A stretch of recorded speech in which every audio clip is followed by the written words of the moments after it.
아침을 시작하는 슬기로운 방법. 오늘 내게 이로운 뉴스. 류영희의 출발 새아침. 노영희의 출발 새아침 3부 문을 엽니다. 정부가 인구 고령화 대책의 일환으로 주택연금 제도를 좀 바꾸겠다 이렇게 얘기를 하고 있습니다. 사실 우리나라 연금제도가 용돈연금이다. 이걸로 어떻게 먹고 사느냐 이런 얘기 나오지 않습니까? 주택연금이 보완책이 될 수 있을지 한번 살펴보도록 하고요. 요즘 추워지는 날씨만큼 날카로운 논쟁을 부르는 이슈가 있죠. 모병제부터 정시 확대 논의까지 여론의 향방이 어떻게 지금 흘러가고 있는지 배종찬 인사이트K 연구소장과 꼼꼼히 짚어보겠습니다.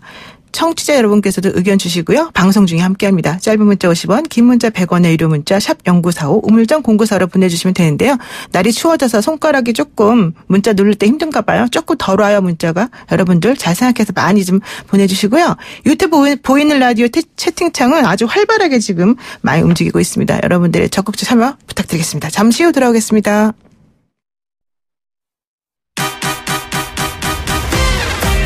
알면 대박, 모르면 쪽박.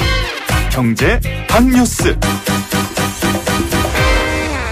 복잡하고 어려운 경제 이야기를 쉽고 재미있게 풀어드리는 시간이죠. 알면 대박, 모르면 쪽박. 경제 핫뉴스 참 좋은 경제연구소 이인철 소장 만나보겠습니다. 소장님 안녕하세요. 네, 안녕하세요. 네, 한국개발연구원이 올해 우리 경제는 바닥을 찍고 내년에는 회복될 것이다 이렇게 전망을 했네요. 그렇습니다. KDI 한국개발연구원 이 국책연구기관이 올해와 내년도 우리나라의 성장률이 각각 2.0%, 2.3%로 전망을 했습니다. 지난 5월의 전망치와 비교하게 되면 각각 0.4%포인트, 0.2%포인트 낮아졌습니다.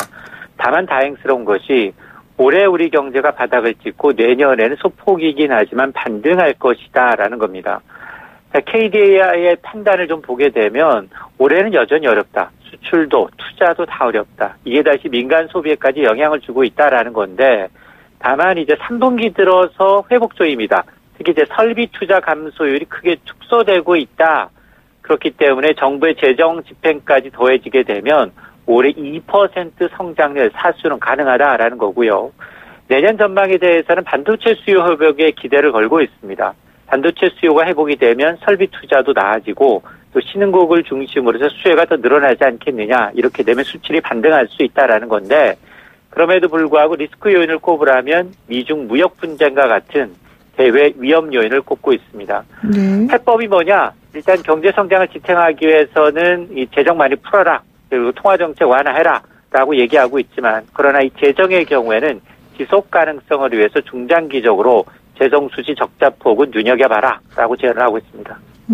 근데 사실 이제 KDI에서 이렇게, 발표가 나니까, 전망이 나니까 좋기도 하면서도 KDI는 국책연구기관이어가지고 조금 이거를 너무 정부의 좋은 쪽으로 해석하는 거 아닌가라고 의심하는 분들도 계시더라고요. 근데 최근 들어서 KDI가 정부와는 좀 이 대립각을 세웠던 적이 있습니다. 그렇군요. 경기 둔화와 다 아니다를 놓고 경기 침체, 디플레이션 전조다 아니다를 놓고 지금 대립각을 보였는데 물론 내년 전망에 대해서는 정부 측과 굉장히 맥을 같이 하고 있습니다. 네, 그렇군요. 자, 그럼 믿어도 되는 걸로 생각하겠습니다. 자, 그리고 두 번째로 정부가 인구 고령화 대책의 일환으로 주택연금 제도를 좀 변경시키기로 했다. 이건 무슨 말입니까? 그렇습니다. 어제 정부가 이제 범부처가 참여하는 인구정책 태스크포스를 열었습니다. 고령 인구 증가 대응 방안을 발표했는데 우선 주택연금의 가입 문턱을 낮추겠다라는 겁니다. 주택연금이라는 게 내 주택 담보로 맡기고 평생 거주하면서 사망할 때까지 매달 연금 받는 제도입니다. 근데 현행 가입 기준이 좀 높다. 부부 가운데 연장자가 만 60세 이상인데 이걸 앞으로 만 55세 이상으로 낮추겠다라는 거고요. 네. 또 가입 기준 주택 가격도 현행은 시가 기준 9억 원 이하만 가능하지만 이걸 공시가격 9억 원 이하로 완화하겠다. 이렇게 되면 공시가격이라는 게 보통 시세의 70% 안팎이기 때문에 시가 13억 원 주택도 가입이 가능해집니다. 다만 이렇게 되면 주택가격 제한을 완화하긴 했지만 연금 지급액이 늘어날 수 있기 때문에 그건 시가 9억 원에 맞추겠다라는 건데요. 네. 9억 원을 넘는 것에 대해서는 현금으로 차익을 유족한테 돌려주고 또 주택연금 가입자가 사망하게 되면 그동안은 자녀 동의 없으면 배우자한테 자동 승계가 안 돼 왔는데 이것도 좀 없애겠다라는 건데 어쨌든 이건 목적은 뭐냐. 국민 대부분의 보유자산 70% 이상이 부동산에 집중돼 있다. 노에 쓸 현금이 없더라. 이걸 좀 차단하겠다는 거고, 그리고 연금 공백. 이 퇴직 연령하고 연금, 국민연금 수급 연령과 너무 갭이 있으니 이 소득 공백을 메꾸겠다라는 차원입니다. 네, 그렇군요. 그리고 또 그 정부에서는 단계적으로 퇴직연금 제도를 의무화하고, 이거를 또 장기간 수령할 경우에는 세제 혜택도 늘리겠다. 이렇게 지금 발표를 한 겁니까? 그렇습니다. 이게 또 고령화 대책의 일환인데요. 퇴직연금과 개인연금의 세제 혜택도 강화가 됩니다. 우선 기업들한테 퇴직연금 도입 단계적으로 의무화하겠다라는 겁니다. 이게 2017년 기준 퇴직연금 가입자는 전체 가입 대상 근로자의 절반, 50% 수준에 머물고 있는데 이거 100% 의무화 단계적으로 하겠다라는 거고요. 이건 뭐냐? 퇴직금은 일시에 퇴직 후에 받아서 다 써버립니다. 그래서 퇴직연금은 외부 금융기관에 적립했다가 뭐 일시에 받을 수도 있겠지만 연금 형태로 이제 나눠서 받도록 유도하겠다라는 겁니다. 네. 그래서 퇴직연금을 10년 이상 장기에 걸쳐서 받게 될 경우 이 퇴직연금에 연금 소득세율이 붙는데 그걸 10%포인트 깎아주겠다라는 거고요. 또 개인연금 불입 한도와 세제 혜택도 더 늘어납니다. 뭐 개인연금 불입 한도도 현행 1,800만 원에서 플러스 여기서 이제 개인자산 종합관리계좌라고 해서 ISA로 굴린 것까지 포함해서 세제 혜택도 더 늘리겠다라는 건데 여기다 가장 중요한 게 수익률인데요. 이 퇴직연금 수익률을 높이기 위해서 자산운용사 너희들도 니네 돈도 같이 넣어서 투자하고 성과에 따라서 차등 수수료 받는 것도 좀 유도하겠다라는 겁니다. 네. 그리고 또 지난달 취업자 수가 큰 폭으로 늘었다. 그래서 좋아했는데 그게 또 40대랑 대기업의 일자리는 부진하다. 이런 것 때문에 조금 얘기가 왔다 갔다 하는 것 같아요. 어떤가요? 그렇습니다. 한마디로 양적으로는 회복된 것 같아 보이지만 질적인 계산은 아직 좀 요원하다라는 건데요. 네. 통계청에 따르면 10월 취업자 수가 1년 전에 비해서 41만 9천 명이나 늘었습니다.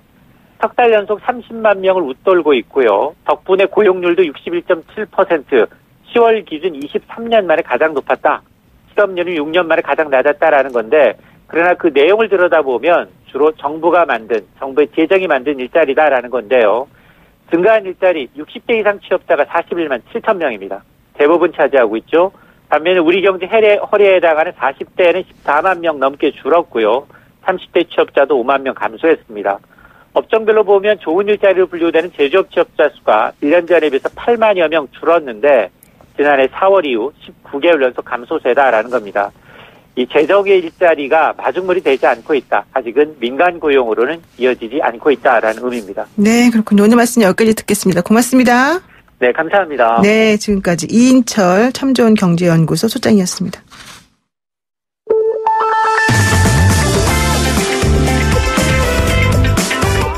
영희와 함께하는 슬기로운 출근길 노영희의 출발 새 아침은 청취자 여러분과 함께 만들어갑니다. 짧은 문자 50원, 긴 문자 100원에 유료 문자 샵 0945, 우물정 0945로 문자 보내주시거나 유튜브 보이는 라디오 댓글창, YTN 라디오 어플리케이션 예스를 통해 여러분의 목소리를 들려주세요. FM 94.5MHz YTN 라디오 노영희의 출발 새 아침 잠시 후 계속됩니다.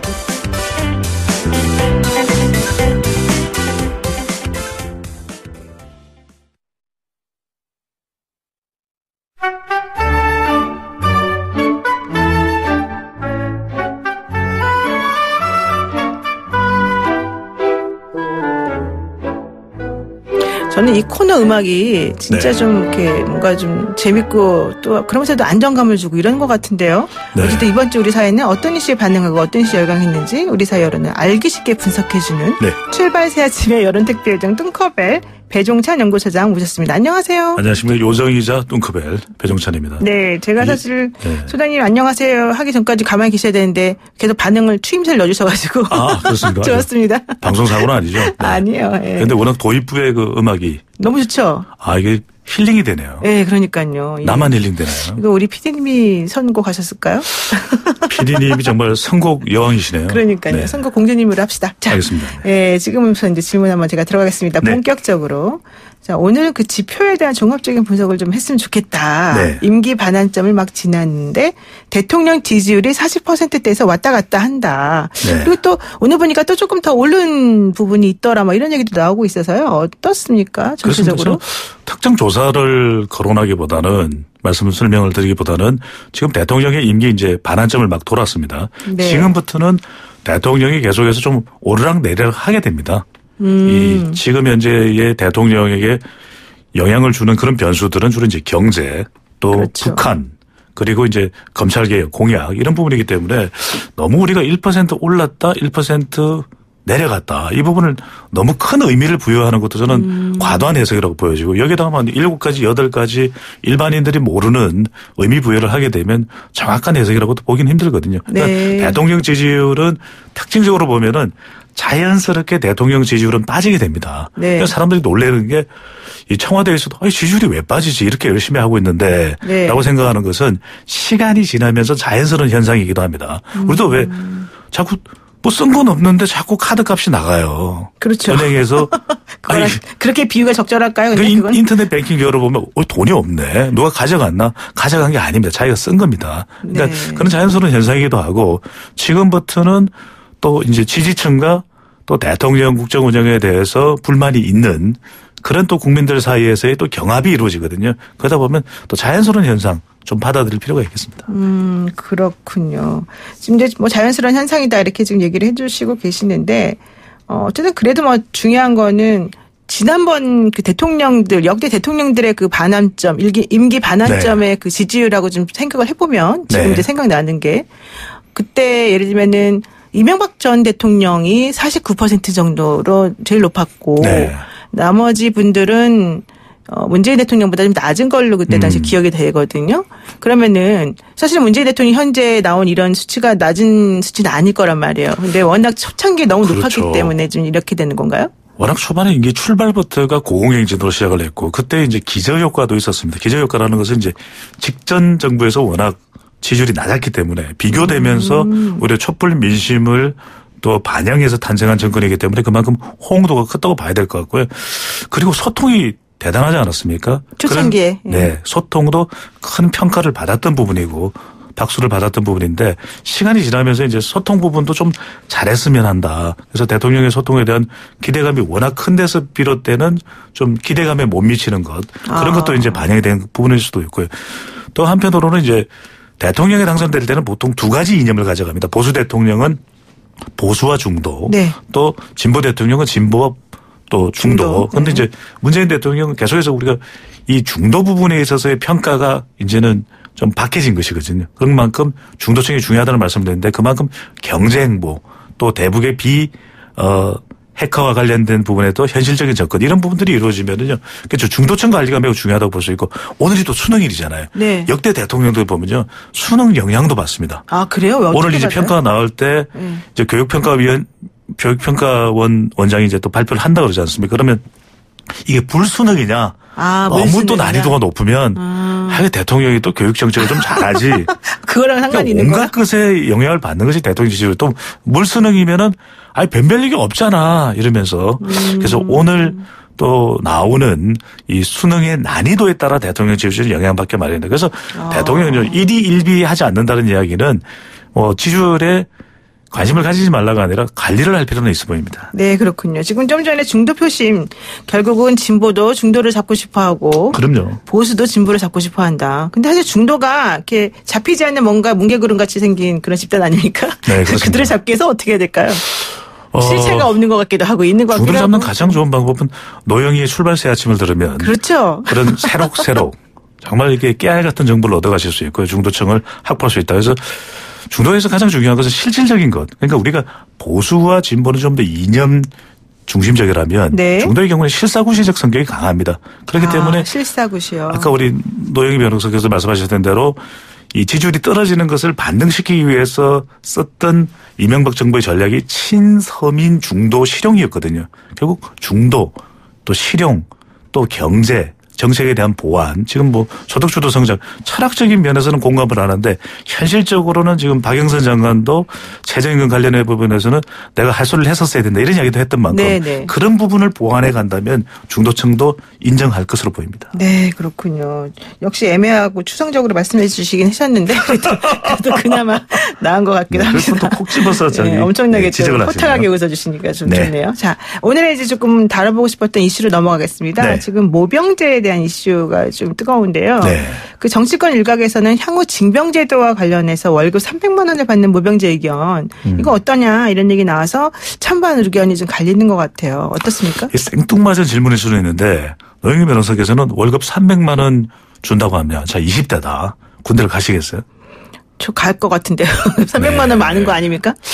이게 아주 우리가 확대 화면이 되는지는 모르겠는데 눈동자는 좀 흔들리시긴 했습니다.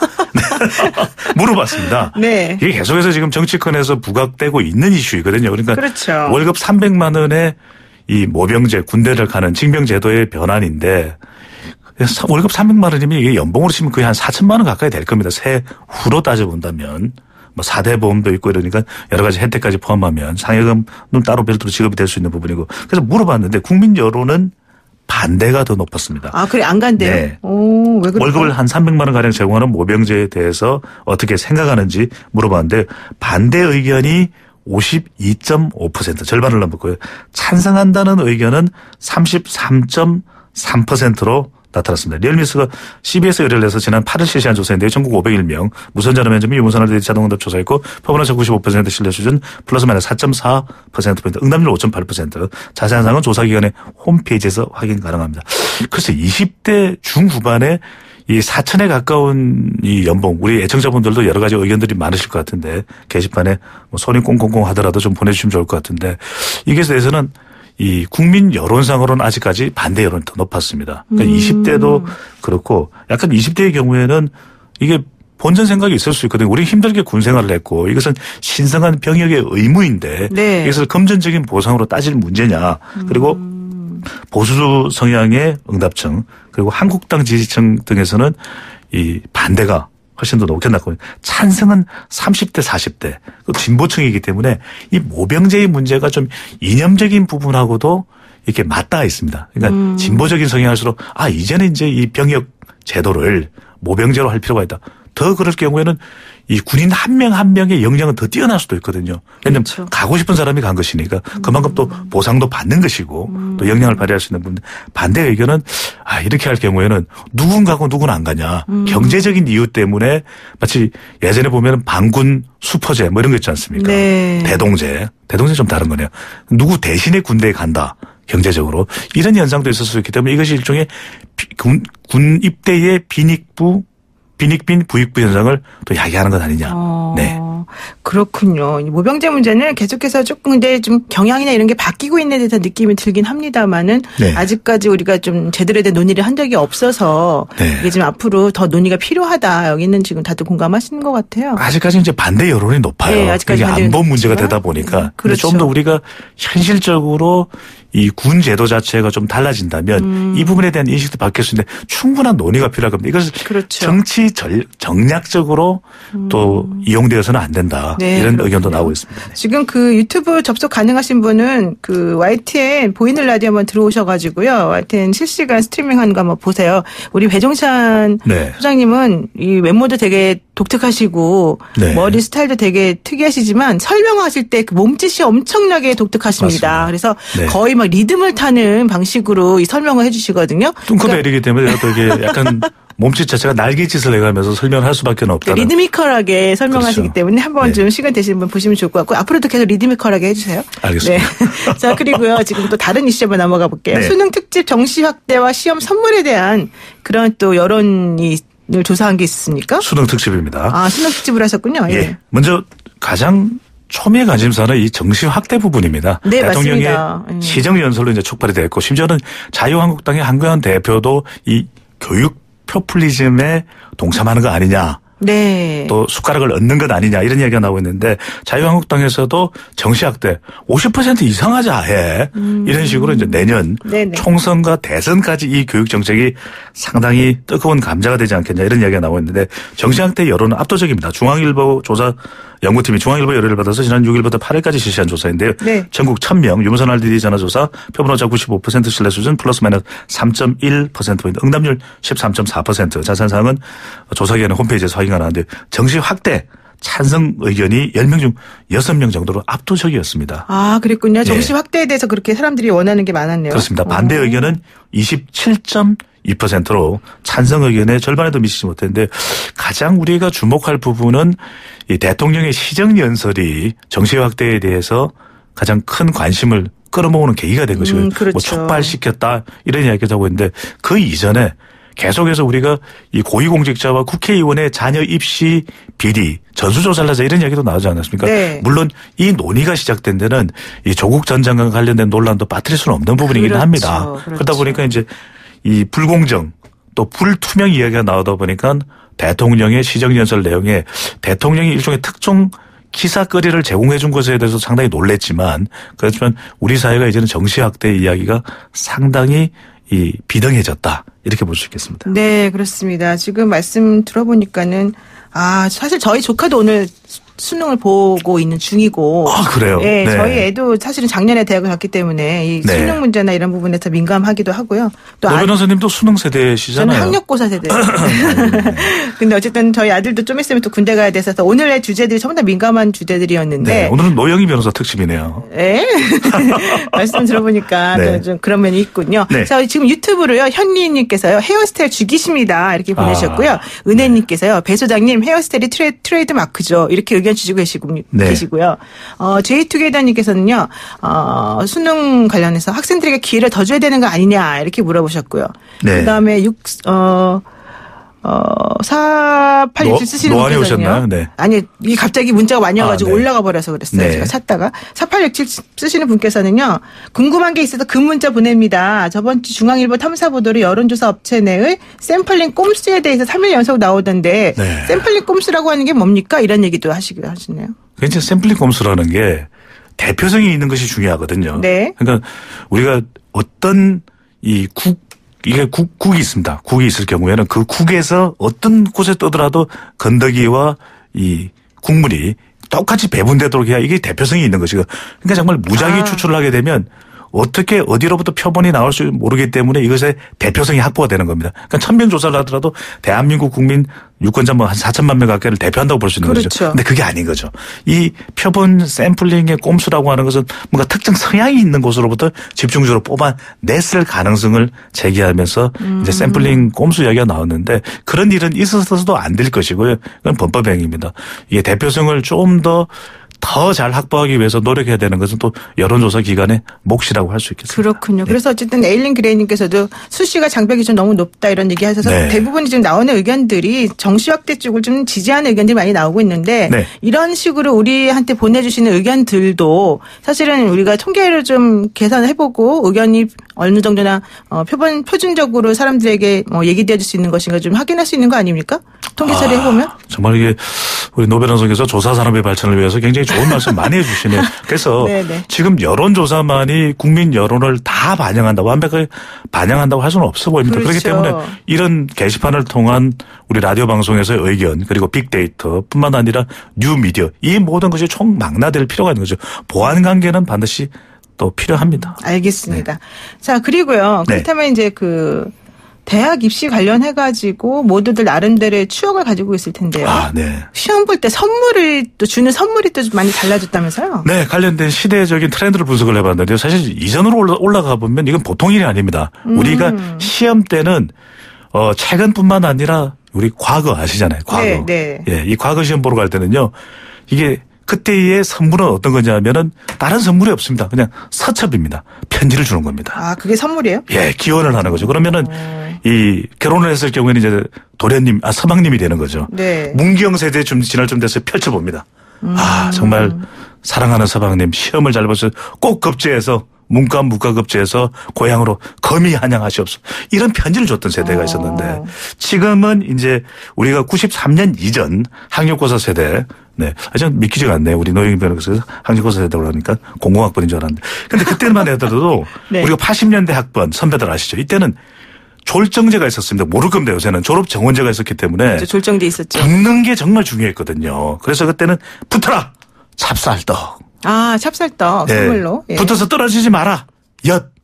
이랬던 것입니다. 맞아요. 엿 우리도 많이 먹었어요. 예. 그랬는데 이제 94년도 이후에 이제 수능이 들어오면서 이때는 시험을 잘 봐야 되는 객관식이 대세였거든요. 이때는 정시가 또 압도적이었습니다. 그러다 보니까 시험 잘 봐야 된다는 그런 의미에 담겨 있는 선물이었는데 풍자와 해악이 넘칩니다. 이때는 머리를 잘 굴려라. 주사위 공.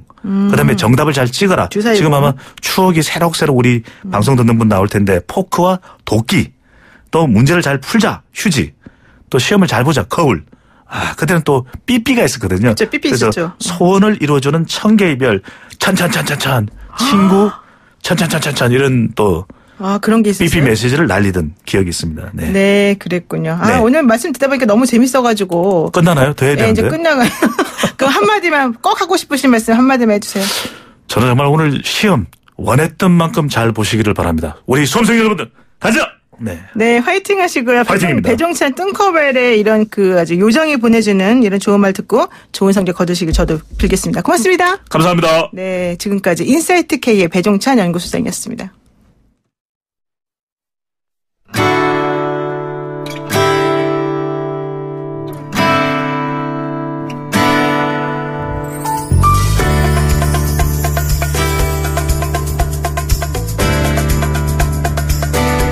뉴스 탐구 생활. 바른 역사. 뉴스를 각별한 시선으로 다시 들여다보는 시간입니다. 뉴스 탐구 생활. 오늘은 바른 역사 시간이고요. 사실 역사에 대해서 제대로 우리가 공부하기가 좀 어려웠던 시절이 있었습니다. 이데올로기가 수많은 역사 공부를 방해하는 상황도 있었죠. 하지만 지금은 역사 프리즘 아예 방송에서 우리가 따로 코너를 만들어서 배울 정도로 좀 환경이 좋아졌습니다. 오늘 그래서 저희가 뉴스를 똑바로 들여다보는 시간, 전우용 한국학중앙연구원 객관교수 모시고 이야기 나눠보겠습니다. 교수님 안녕하세요. 네, 안녕하세요. 네, 오늘은 어떤 역사 얘기를 들려주시나요? 오늘 수능 시험이죠. 네. 얘기되기도 하고요. 네. 또 입시제도 개편과 관해서 이런저런 이야기가 나오고 있어서 다들 이제 대학이 목표인데 대학 가기 좋은 대학 갈 수 있는 선택은 뭘까 이런 네. 얘기하면서 명문고 또는 이제 좀 명문학군 이런 얘기들이 나왔어요. 네. 명문고의 역사. 명문고가 무엇인가? 이런 얘기 좀 해볼까 합니다. 명문고의 역사. 좋습니다. 자, 그러면은요. 지금 우리 사회의 화두 중에 하나가 바로 교육의 공정성인데 명문고라고 하는 것은 그러면 이 교육의 공정성과 어떻게 연결되는 건지 좀 궁금한데요. 공정을 논할 때 생긴 학교는 아니죠. 그렇죠. 그때는 교육의 공정성 이전에 워낙 이제 신교육, 근대 교육에 대한 좀 수요가 적을 때 시작을 했었고요. 네. 또 그런 와중에 하나둘씩 생겨난 근대적 교육기관들에 대해서 그 당대에는 그런 이름을 안 붙였었어요. 네. 그러니까 이제 1960, 70년대 대학 진학이 이제 좀 늘어나면서 이른바 특정 국립대학. 네. 그 특정 국립대학 하나였었어요. 그 특정 국립대학 하나. 네. 거기에 학생 많이 입학시키는 그런 학교들을 명문고 역사가 있으면서 그런 학교를 명문이라고 불렀고, 이제 억지로 수를 맞추느라 그랬을 거예요. 공립 5개, 사립 5개 합해서. 어떤 학교들인가요? 5대 공립, 5대 사립 그랬죠. 네. 5대 공립은 어떤 학교고? 그러니까 공립 5개는 잘 아시지만 이제 대한민국을 거의 해방 이후에 한 1980년대, 90년대까지는 쥐고 흔든 두 학교죠. 경기고, 서울고가 이제 둘이었었고요. 네. 그 다음에 순서 잘못 부르면 저 혼나는데. 그래도 그렇죠. 그냥 어떻게 불러야 하니까. 맞아요. 예. 네. 경기, 서울, 경북, 용산, 경동 이렇게 5개를 불렀는데 이 5개의 공립 중에서 경기, 경북, 그 다음에 그건 한국인 학교. 일제강점기에 이제 경성고 제1고보, 경성 제2고보라고 불리던 한국인 다니던 학교였었고요. 한국인들이 다니던 학교. 예, 그러니까 학제가 일제강점기 식민지 시대에는 일본인 학제와 조선인 학제를 차별했기 때문에 이제 중학교에 해당했었어요. 네. 그러니까 경기 경북은 한국인 학교, 서울 용산은 일본인들만 다니던 학교였었고요. 경동은 1940년대에 들어와서 이른바 내설일체를 강화한다고 해서 그치. 한일 공동학교로 만들었던 그런 학교였고요. 네. 5대 사립은 대개 이제 사립이니까 네. 선교사가 만든 학교 아니면 이제 한국인들 스스로 만든 학교였죠. 일본인이 만든 학교는 없고. 그래서 배제, 양정, 휘문, 그다음에 보성중앙 요 5개를 5대 사립이라고 불렀었죠. 그랬군요. 그럼 이제 이런 명문고라는 개념이 결국 일제강점기 때부터 시작이 된 건데 사실은 교육의 기회가 그 당시에는 그게 많지가 않았을 거 아닙니까? 그렇죠. 그러니까 이런데 말씀드렸듯이 일제강점기에는 명문고라고 부르지는 않았어요. 뭐라고 불러요? 그냥 이제 그냥 전문학교 고보죠, 고보. 고등보통학교이고 특히 공립 중에서 이제 서울 용산은 당시 경성중학교 또는 경성제2중학교였거나 용산중학교 이름 바뀌는데요. 네네. 이렇게 돼서 일본인들만 다니는 학교였기 때문에 뭐 그런 걸 따질 이유는 없었죠. 물론 그때도 경기고보, 경성고보 가는 거는 이제 제일 뛰어난 학교에 갔다 이렇게 생각하는 상황이었지만 뭐 그걸 따질 지방에서 거기까지 유학 오는 경우는 적었어요. 그런데 다만 이런 차이는 있었죠. 일제강점기에는 이제 관선사후라고 하는 원칙이 있었어요. 그게 뭡니까? 관립학교 입학시험을 먼저 보고 거기서 떨어진 학생들이 이제 사립학교 입학시험을 보기 때문에 관립학교가 그러니까 앞서 말씀드렸던 공립학교가 사립학교보다 좋은 학교로 평가를 받았고요. 더 좋은 학생을 유치하니까. 예. 그리고 이제 대학도 마찬가지로 대학과 전문학교도 마찬가지로 관선사후 원칙을 취했어요. 일본인들이 주로 이제 선교사나 한국인들이 만든 학교보다 일본의 총독부 또는 이제 학교조합에서 만든 학교들을 더 좋은 학교다라고 하는 그런 인상을 심어주기 위해서 입시제도 자체를 그렇게 만들었던 거죠. 그랬군요. 그러다가 이제 박정희 정권 때 이른바 평준화 정책이 시작이 된 거 아닙니까? 네. 이거는 왜 하게 된 거죠? 원래 이제 중학교 평준화가 먼저 시작이 되었었고, 네네. 그 다음에 뒤이어서 고등학교 평준화가 78년도에 시작이, 78년도에 시작이 됐죠. 이 평준화는 이걸 안 했더니 그동안에 이제 특히 60년대 경제성장 과정에서 교육열과 진학열이 굉장히 높아졌어요. 인구도 물론 이제 베이비붐 세대로 인해서 급증해버렸고 학교 시설을 거기에 맞춰서 늘릴 수가 없는 상황이 되다 보니까 경쟁이 굉장히 치열해졌고 지금, 또 그런 얘기 나오지만 그때도 초등학생들이 그러니까 그 당시엔 국민학생이라고 그랬죠. 4학년 때부터 중학교 입시 때문에 이제 밤잠을 못 자는 그런 이제 아이들을 고생시키는 게 너무 심했고 네. 사교육비 문제가 또 부모들 등골을 휘게 만들었고 그렇죠. 이 문제를 해결하겠다. 명분 취지는 그랬어요. 물론 이제 네. 다른 사적인 계기들이 들어가 있었다는 건 뭐 충분히 여러 가지 경로로 이야기가 되고 있지만 그래서 아이들한테 쉴 시간을 준다. 다음에 그 불필요한 사교육비를 절감한다. 뭐 이런 취지로 먼저 중학교 평준화, 이어서 고등학교 평준화를 했죠. 그때 뭐 박정희 전 대통령의 자제분의 학교 입학을 도와주기 위해서 이렇게 만들었다 이런 얘기도 있는데. 당연히 이제 그런 얘기들이 그거 자체가 목적은 아니었고 그 전부터 평준화 이야기는 나왔었어요. 네, 부수적인 효과였군요. 예. 네. 자, 근데요. 그렇게 하다가 그것 때문에 사실은 이제 강남 8학군이라고 하는 곳이 조금 시작이 된 게 아닌가? 이렇게 평준화 때문은 아니고요. 네. 평준화 됐을 때 지금 이제 종로 중구 대부분의 이 5대 공립 5대 사립이라고 불렸던 당시 명문고라고 불렸던 학교들이 서울 중심부에 있었어요. 왜냐하면 이 학교들이 설립될 당시에는 서울이 한양도서가 아니었거든요. 네. 그다음에 60년대 들어와서 서울이 외곽으로 확장된 것이라서 학교들이 중앙부에 있었고 이 학교에 가려는 욕심들이 굉장히 컸죠. 욕망이 컸기 때문에 이건 사실 학맥이라고 하는 건 단지 성 잘 가르친다. 그래서 상급학교 진학하기에 유리하다 뿐만이 아니라 그 학교에서 맺어지는 인간관계가 평생을 간다고 하는 기대, 심리 이런 것들이 있어요. 그러니까 네. 고등학교 동창, 누구가 중학교 동창이 되면 자기가 꼭 명문대에 진학을 못한다 하더라도 친구만 잘만 사귀면 평생 덕을 볼 수 있다. 이런 것들이 본인들에게도 부모들에게도 있었기 때문에 그렇게 역사가 오래되고 동문이 많은 학교에 가려고 하는 사회적 욕망이 컸죠. 네. 그래서 이런 학교들을 공동학군으로 묶어두고 평준화 초기에는 그리고 이제 그 외곽에 있는 지역만 학군으로 나눠서 추첨 이게 이제 집에서 가까운 거리로 그러니까 요 중앙에 있었던 이제 명문고들은 집에서는 먼 아이들도 저 공동학군으로 해서 당첨되는 경우들이 많았죠. 그러다가 1960년대 말부터 이제 강남 개발이 시작되는데 강남 개발 시작 쪽에 1970년까지는 서울의 한강에 교량이 한강대교 하나하고 1966년에 완공된 이제 그 당시 제2 한강교 양화대교 다리가 2개밖에 없었어요. 네네. 한강에 다리가 2개밖에 없는데 강남 개발을 하니까 어떻게 서울에 직장을 다니면서 강남에 그렇죠. 집을 두고 살 수가 있겠어요. 그러니까 사람들이 잘 안 가요. 정부에서 극약 처방을 한 것이 명문고들을 강남으로 이전시킨다라고 하는 것이었고요. 특히 네. 명문고와 입시학원. 그때도 그렇지만 이 교육에 대한 열망, 또 교육을 이른바 계층 이동의 사다리로 이용할 수 있다고 하는 기대 이런 것들이 상당히 높았기 때문에 네. 이건 이제 굉장히 큰 유인 효과가 됐죠. 그래서 그야말로 명문 중에 명문으로 꼽히던 두 개 학교, 경기, 서울. 그리고 이제 사립학교 중에서는 뭐 좀 외곽 쪽입니다만 강남의 번지는 아니고 이렇게 말씀드리면 또 거기 혼날지 모르겠는데 네. 이제 배재, 양정, 휘문 전부 그렇죠. 이제 한강 이남으로 축차로 이전을 했고요.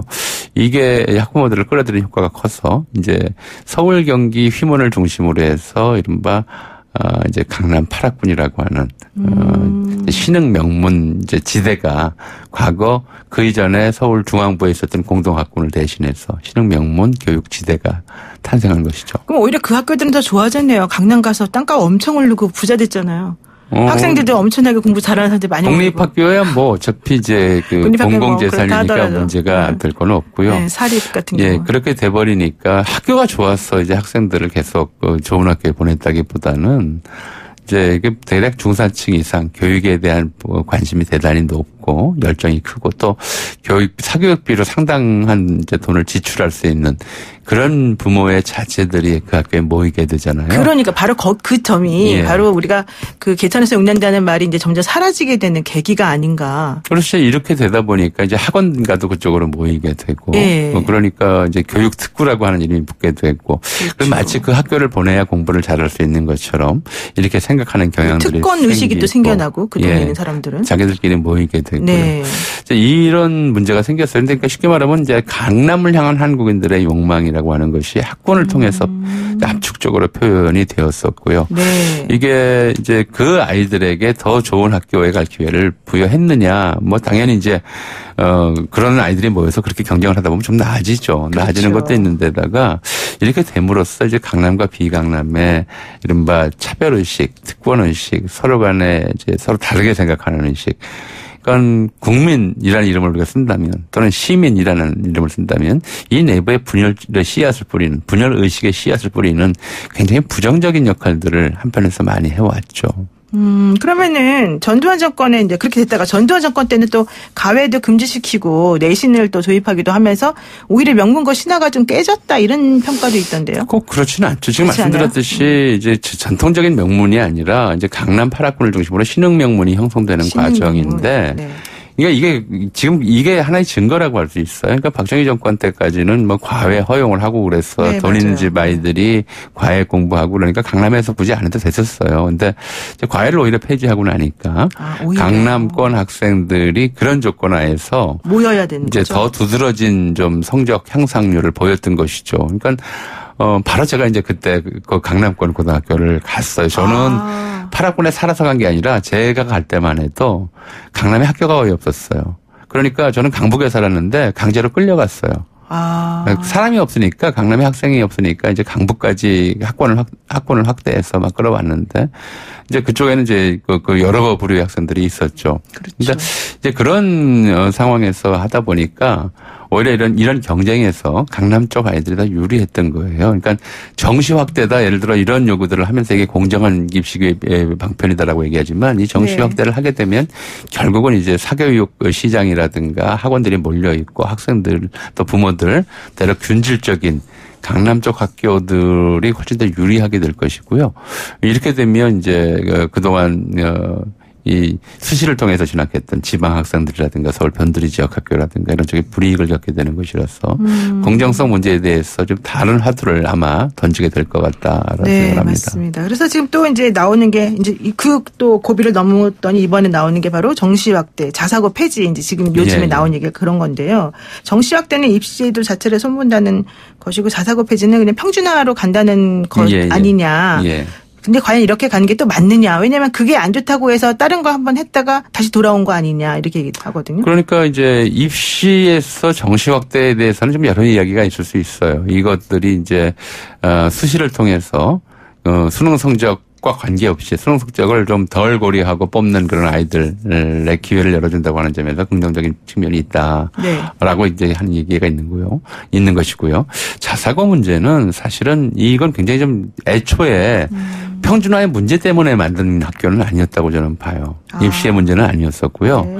이른바 이제 고등학교 때부터 대학 진학하는 경로를 다양화하고 고등학교 교육을 다양화한다고 하는 건데, 그건 좀 보면 미국이나 남미 쪽 그 입시 제도를 좀 벤치마킹했던 거거든요. 네. 고등학교 때부터 신분 차별을 좀 표시하겠다고 하는 대단히 신자유주의적인 발상이었어요. 그랬군요. 이거 굉장히 심각한 문제거든요. 그러니까 예를 들어 자사고나 특목고 같은 것들을 따로 평준화된 학교 외에 설정하는 것은 의료보험으로 시작하면 공보험 이외에 사보험을 만들어내므로써 의료보험을 무력화하는 이런 제도와 유사한 것이었어요. 그렇죠. 그때도 그런 문제가 있었기 때문에 예컨대 정시와 수시 중에 어떤 것을 중시할 것이냐라고 하는 논란하고 네. 자사고 특목고를 폐지할 것이냐 말 것이냐 하는 논란은 네. 다른 차원에서 네.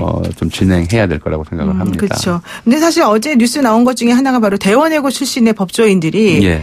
대원외고도 특목고니까 예. 그 특목고 없어지는 것에 대해서 좀 단합을 해가지고 거의 다서 좀 반대하는 이런 걸 하겠다라고 얘기를 하더라고요. 그런 건 어떻게 보세요? 당연히 학교가 이제 이른바 학맥이라고 하는 인맥 쌓기의 수단이 되어버렸기 때문에 네네. 이 사람들의 입장에서는 자기 후배들이 줄어드는 것이 힘이 줄어든다고 느끼는 것이죠. 그렇군요. 네. 그런 여러 가지 이유가 있군요. 네, 오늘 말씀 여기까지 듣겠습니다. 네, 감사합니다. 네, 지금까지 역사학자 전용 교수와 함께했습니다.